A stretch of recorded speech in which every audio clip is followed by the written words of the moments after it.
নমস্কার, চিরঞ্জীব ভালোবাসা সামান্য স্পর্শ। ৩রা মে ২০২০ থেকে বাংলা ভাষার উচ্চারণে বৈদিক যুগ থেকে অধুনান্তিক সময়ের আবিশ্বের কবিদের কবিতা পাঠে এই ৮৪১তম ভিডিওটিতে আমি পাঠ রেকর্ড করব পৃথিবীর ২৯০২ জন কবির কবিতা পড়ব। ফেসবুক থেকে প্রাপ্ত লখনৌর কবি সীতা পাণ্ডের কবিতা। তার কবিতাটি হিন্দি থেকে বাংলায় ভাবানুবাদ করে পাঠ রেকর্ড পড়ছি সীতা পাণ্ডের কবিতা।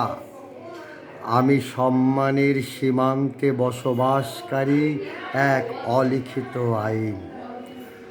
নারী শুধু পূজার জন্য আসে না, তারা দেখতে পায় তথাকথিত বিশুদ্ধতার তলায় কি ভীষণ অন্ধকার। নারী সম্মান প্রথমত যেন শুভ প্রার্থনা, অনেক গভীর।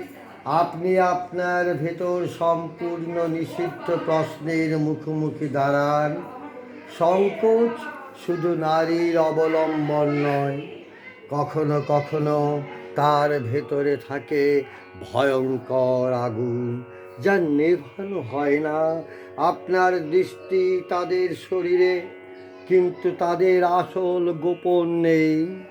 নীরবতায় রয়েছে ইচ্ছা, ইচ্ছার নাম তৃষ্ণা, আর তৃষ্ণার প্রার্থনায় ভেতরের অন্ধকার লাল পোকার আলোর চেয়ে বিশুদ্ধ হয়ে ওঠে।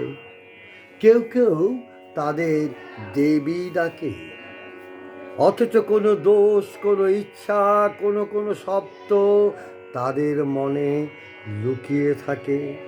সনাতনী সত্যে ওড়ে তার বিজয় পতাকা। কবিকে আমার শুভেচ্ছা, অভিনন্দন ও ভালোবাসা। কবির জয় হোক, কবিতার জয় হোক।